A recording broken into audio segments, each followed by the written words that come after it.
पिंपरी चिंचवडच्या वाकड परिसरात online food delivery बॉयचे काम करणाऱ्या एका तरुणाला पोलिसांनी सापळा रचून 1,58,000 रुपयांच्या एमडी ड्रग्जसह रंगेहात अटक केली आहे। इराण युद्धानंतर लागू झालेल्या प्रतिदिन 200 लिटर डिझेल विक्रीच्या शासकीय निर्बंधांमुळे सातारा MIDCतील सूक्ष्म व लघु उद्योगांच्या उत्पादन प्रक्रियेसमोर मोठी अडचण निर्माण झाली आहे।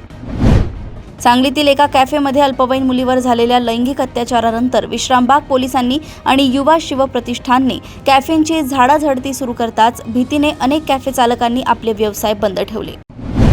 केंद्रीय गृहमंत्री अमित शहा यांच्या हस्ते कोल्हापुरात 1500 कोटी रुपयांच्या महालक्ष्मी मंदिर विकास आराखड्याचे भूमिपूजन संपन्न झाले असून त्यांनी देशातील प्रत्येक घुसखोराला बाहेर हाकलण्याचा निर्धार व्यक्त केला आहे।